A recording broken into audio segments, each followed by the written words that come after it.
जब उसने कमंडल पानी में डाला, अचानक तालाब से धुआं उठने लगा।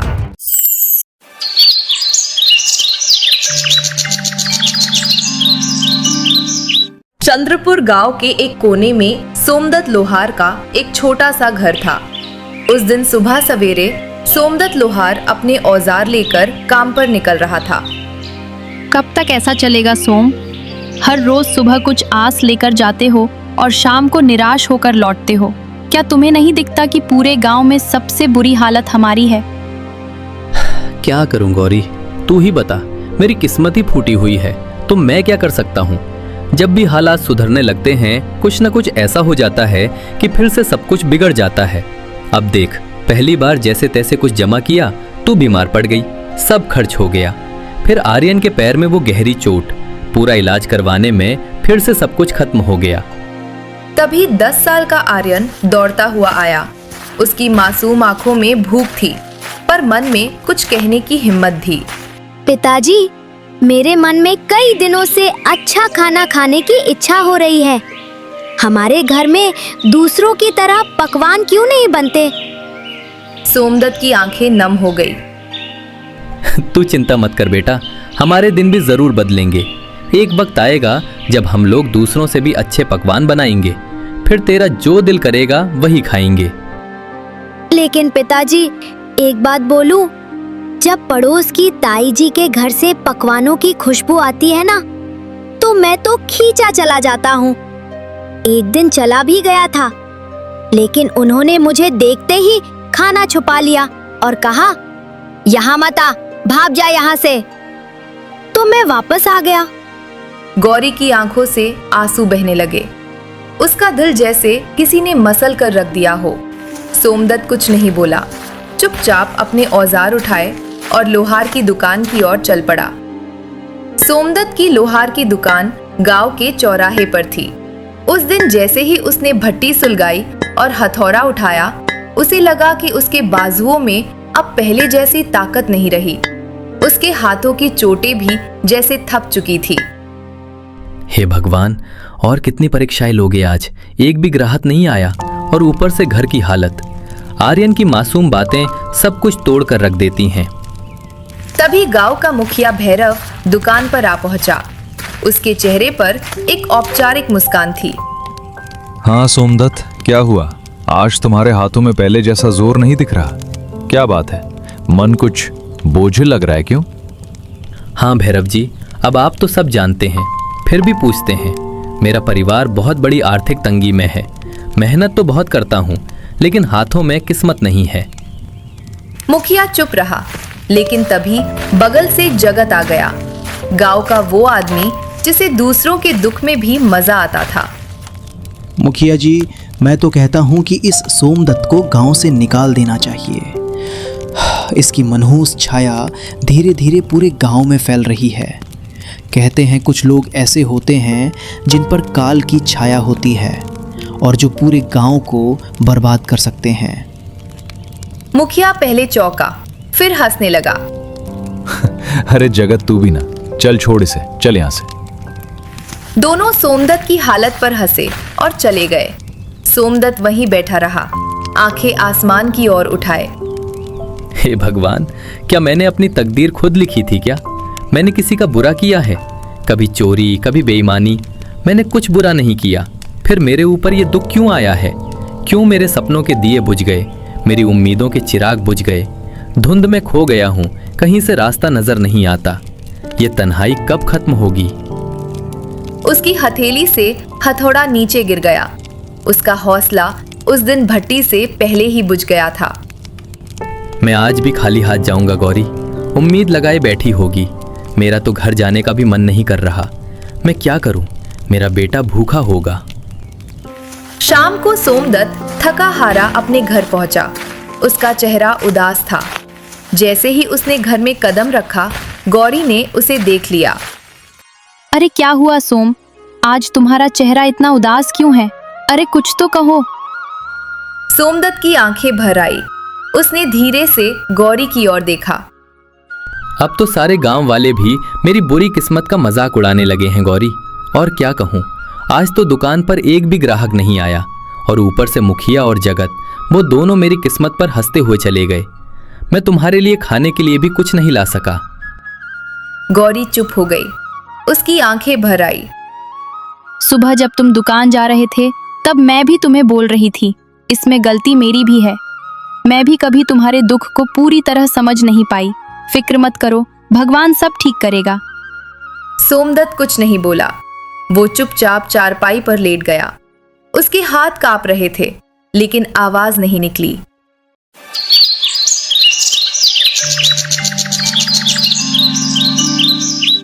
अगले दिन सुबह होते ही गौरी ने सोम से कहा, सोम, खाने के लिए कोई चीज उधार ही ले आओ।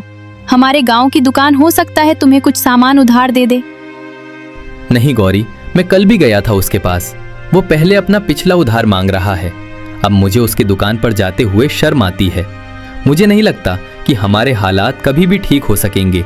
ऐसा ही चलता रहा तो हमें ये गांव छोड़कर जाना पड़ेगा। गांव में 2-3 लोगों से पहले ही मैं उधार ले चुका हूँ। अब मेरे अंदर इतनी हिम्मत नहीं कि किसी और से उधार मांग लूं। सबको पता है कि मैं उधार लेकर वापस नहीं करता। वापस करूं भी तो कहां से? हमारे पास इतने पैसे होते ही नहीं। जो आते हैं वो लग जाते हैं। हाँ सोम, ये तो है।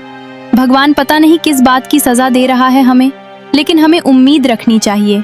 हमारे भी दिन एक दिन जरूर बदल जाएंगे। वो चुपचाप घर से निकल पड़ा और सीधा जंगल की ओर चल दिया। उसका दिल बहुत भारी था, आंखों में उदासी थी और कदम जैसे बेजान थे। दिमाग में बार बार एक ही ख्याल आ रहा था, क्या जिंदगी का यही अंत है? क्या मैं अपनी तकलीफों से हमेशा के लिए मुक्त हो जाऊं? सोमदत्त आत्म बलिदान के विचारों में डूबा हुआ गांव की सीमा तक पहुंच चुका था। तभी सामने से मुखिया भैरव आता हुआ दिखाई दिया। अरे सोमदत्त, आज दुकान नहीं खोली क्या? तुम तो सीधे जंगल की ओर निकल पड़े हो। क्या बात है? अब लोहार से लकड़हारा बनने का इरादा है क्या? सोम चुप रहा। वो पहले से ही उदास था। उसके पास मुखिया को जवाब देने के लिए कोई भी शब्द नहीं थे। चलो अच्छा है, लकड़हारे भी बुरे नहीं होते। कम से कम जंगल में कोई तुम्हारी किस्मत का मजाक तो नहीं उड़ाएगा ना। मुखिया हंसता रहा और चला गया। सोमदत्त बिना कुछ बोले जंगल की गहराई की ओर बढ़ गया। सोमदत्त अब थक चुका था। उसके पैर जवाब दे चुके थे। वो एक घने वृक्ष की छाया में बैठ गया और आसमान की ओर देखने लगा। मैं मर्द हूं ना, इसीलिए किसी के सामने रो नहीं सकता। अगर गौरी और आर्यन मुझे रोते हुए देख लेते तो उनका मनोबल टूट जाता। इसीलिए मुझे जंगल आना पड़ा। भगवान, तू मेरी कितनी परीक्षा लेगा? सोम उदास होकर आसमान की तरफ देखते हुए बातें कर रहा था कि अचानक उसके कानों में किसी के चीखने की आवाज आई। कोई है तो मेरी मदद करो। वो उठा और इधर उधर देखने लगा। अचानक उसकी नजर एक साधु पर पड़ी जो जमीन पर गिरे हुए थे। सोमदत्त तुरंत उनके पास गया। साधु महाराज, आपको क्या हुआ? आप ऐसे क्यों पड़े हैं? बेटा, मैं विजयनगर की ओर जा रहा था कि रास्ते में मेरे पैर में जोर की मोच आ गई। मैं गिर पड़ा और तभी से इस सुनसान जंगल में पड़ा हूं। ये जंगल इतना वीरान है कि यहाँ कोई आता ही नहीं। कई दिन हो गए कोई इंसान नहीं दिखा। मुझे बहुत प्यास लगी है, मेरा गला सूख रहा है। अगर जल्दी पानी नहीं मिला तो शायद मैं बच न सकूं।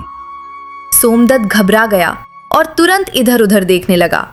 शायद कहीं से पानी या कोई मदद मिल जाए। परंतु यहाँ तो दूर दूर तक कोई तालाब दिखाई नहीं दे रहा है। महाराज बताइए साधु महाराज, अगर आपको पता हो कि पानी कहाँ मिल सकता है तो मैं अभी ले आता हूँ। यहाँ से लगभग 2 मील दूर एक तालाब है। तुम मेरे लिए वहां से पानी ले आओ बेटा। इतना कहकर साधु ने अपना कमंडल सोमदत्त के हवाले कर दिया। थका हुआ सोमदत्त बिना देर किए उस दिशा में चल पड़ा जहां उसे अपनी आखिरी उम्मीद नजर आ रही थी। जंगल की खामोशी के बीच वो अपनी थकी हुई टांगों के बावजूद तालाब तक पहुंच गया। जब उसने कमंडल पानी में डाला, अचानक तालाब से धुआं उठने लगा। धुआं धीरे धीरे एक भयानक औरत की शक्ल लेने लगा। ये दृश्य देखकर सोमदत्त के दिल में डर और हैरानी की लहर दौड़ गई। तेरी हिम्मत कैसे हुई उस तालाब का पानी लेने की? क्या तुझे नहीं पता कि उस तालाब से कोई जल नहीं ले सकता? देखो, मुझे सच में नहीं पता था कि ये तालाब तुम्हारा है। मुझे माफ करो, मैंने ऐसा कोई अपमान नहीं किया। मैं एक डायन हूं। अगर तुझे ये जल चाहिए तो मेरी एक पहेली का उत्तर देना होगा। अगर उत्तर गलत दिया तो इसी तालाब में डुबोकर मैं तुझे मार दूंगी। लेकिन हाँ, एक और रास्ता है जिससे तू बच सकता है। तू बिना जल लिए यहाँ से चला जा। ना पहेली ना मौत। सोमदत्त गहरी सोच में डूब गया।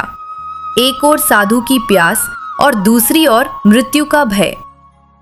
मैं यहाँ से जल लिए बिना बिल्कुल नहीं जाऊंगा। मैंने किसी को जल लाने का वचन दिया है और मैं अपना वचन नहीं तोड़ूंगा। तो मेरी ये पहेली सुन। एक घर ऐसा जो हर दिशा में खुला हो, जिसके अंदर उजाला हो, पर ना कोई खिड़की हो, ना कोई दरवाजा, ना कोई दीवार हो और ना ही कोई जमीन, फिर भी सब कुछ उसमें समाया हो। बता, कौन है वो? सोमदत्त ने कुछ क्षणों के लिए अपनी आंखें मूंद ली। उसकी सांसें तेज और बेकाबू थी, मानो दिल के भीतर एक तूफान चल रहा हो। लेकिन उसके चेहरे पर एक अनोखा सा सुकून था, एक गहराई से भरा शांत भाव। वो है मनुष्य का मन, जो हर दिशा में खुला होता है, जिसमें उजाला भी होता है और अंधकार भी। न कोई दीवार, न कोई दरवाजा, फिर भी उसमें पूरा संसार समा जाता है। डायन कुछ पल चुप रही, जैसे सोमदत्त के उत्तर पर हैरान हो गई हो। फिर अचानक वो जोर से हंसने लगी, एक ऐसी हंसी जिसमें हैरानी, गुस्सा और शायद थोड़ी सी खुशी भी छुपी हुई थी। तू पहला इंसान है जिसने मेरी पहेली का सही उत्तर दिया है। जा, जितना जल चाहिए ले जा। आज तुझसे मिलकर मुझे प्रसन्नता हुई। सोमदत्त ने अपने कमंडल को ठंडे और साफ जल से भर लिया।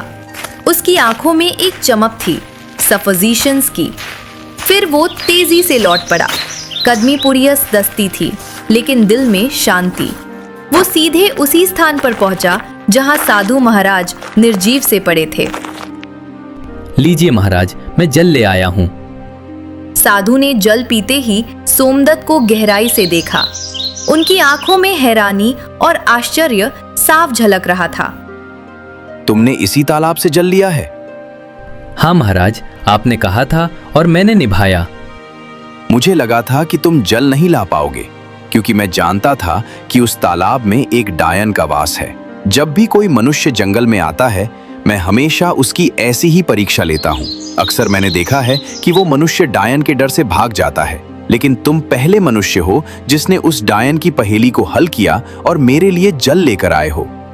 इतना कहकर साधु ने अपनी आंखें बंद की और कुछ मंत्र पढ़ने लगे। तभी वहां रंग बिरंगी किरणों के साथ एक सुंदर हिरन प्रकट हो गया। तूने मेरी मदद की है, इसीलिए मैं तुझे ये भेंट देना चाहता हूँ। साधु महाराज, इतना तो मुझे पता चल गया है कि आप कोई चमत्कारी साधु हैं, परंतु मैं इस हिरन का क्या करूंगा महाराज? इसे अपने घर ले जा और अपनी संतान की तरह पाल। और याद रख, ये हिरन तेरी किस्मत बदल देगा। मैं जानता हूँ कि तू सबसे ज्यादा अपनी किस्मत की वजह से परेशान है, वरना तेरे अंदर कोई बुराई नहीं है। तू मेहनती लोहार है, तेरे मन में कोई लालच नहीं है और तू दूसरों की मदद करने वाला भी है। इतना कहकर साधु वहां से चले गए। सोमदत्त ने उस हिरन को सावधानी से उठाया और अपने घर ले आया। हिरन की सुंदरता और चमक देखकर सोमदत्त के दिल में नई उम्मीद जगी। अरे, ये हिरण आपको कहाँ से मिला? सोमदत्त ने सारी कहानी गौरी को सुनाई। हमारे घर तो वैसे ही खाने के लाले पड़े हैं। साधु महाराज को अगर देना ही होता तो धन देते, इस हिरण को क्यों पकड़वाया? हाँ, अब साधु महाराज ने कुछ सोच समझकर ही दिया होगा। उन्हें भी तो हमारी इस हालत के बारे में अच्छी तरह पता था। तभी वहां आर्यन आ गया। पिताजी, ये हिरन वाकई बहुत अच्छा है। मेरे साथ तो अब गांव का कोई भी बच्चा नहीं खेलता, क्योंकि हम गरीब हैं ना। लेकिन अब मैं इस हिरन के साथ खेलूंगा। इतना कहकर आर्यन हिरन को लेकर घर से बाहर चला गया। हिरन इतना सुंदर था कि जिस किसी की भी नजर उस पर पड़ती उसका मन मोह जाता। अगले दिन जब सोमदत्त अपनी दुकान पर जाने की तैयारी कर रहा था, तभी गांव का ठाकुर साहब उसके घर आ पहुंचा। आप तो ठाकुर साहब हैं, मेरे घर पर क्या करने आए हैं? इससे पहले तो आप कभी नहीं आए। भला मुझ जैसे गरीब के घर में आपका क्या काम है? हाँ, बात तो तू सही कह रहा है सोमदत्त, लेकिन बात यह है कि आज मैंने तेरे बेटे यानी आर्यन को एक हिरन के साथ खेलते देखा है। वो हिरन, वाह वाह वाह, बहुत ही सुंदर था। और तू जानता है कि मुझे जानवरों को पालने का कितना शौक है, तो मैं वो हिरन खरीदना चाहता हूँ। गौरी ये सुनकर चौकस हो गई। वो कुछ कहने ही वाली थी कि माफ कीजिए, मैं वो हिरन आपको नहीं बेच सकता। अरे भाई, मैं तुम्हें इसकी अच्छी कीमत दूंगा। आप मुझे चाहे उसकी कितनी भी कीमत दें, माफ कीजिएगा, मैं उस हिरन को नहीं बेचूंगा।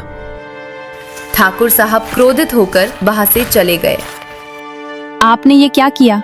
ठाकुर साहब हमें इसकी अच्छी कीमत दे सकते थे, हमारी हालत कुछ बेहतर हो सकती थी। मैं ये हिरन नहीं बेचूंगा गौरी, क्योंकि ये हिरन मुझे साधु महाराज ने भेंट किया है और भेंट की हुई वस्तुओं को कभी बेचा नहीं जाता।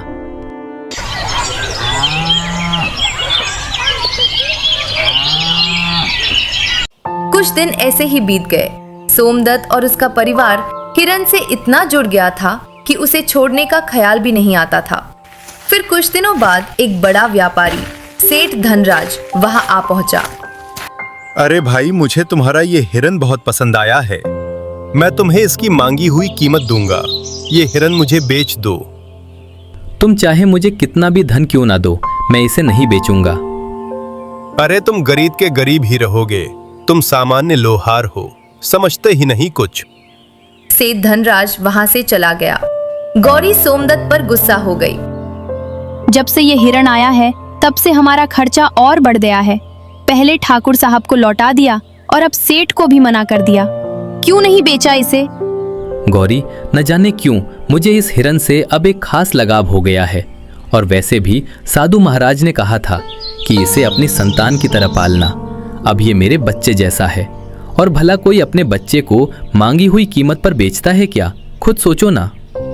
गौरी ये सुनकर चुप हो गई और नम आंखों से मुस्कुराने लगी। धीरे धीरे वो हिरन उनके परिवार का हिस्सा बन गया। वहीं विजयनगर के राजमहल में उदासी छाई हुई थी।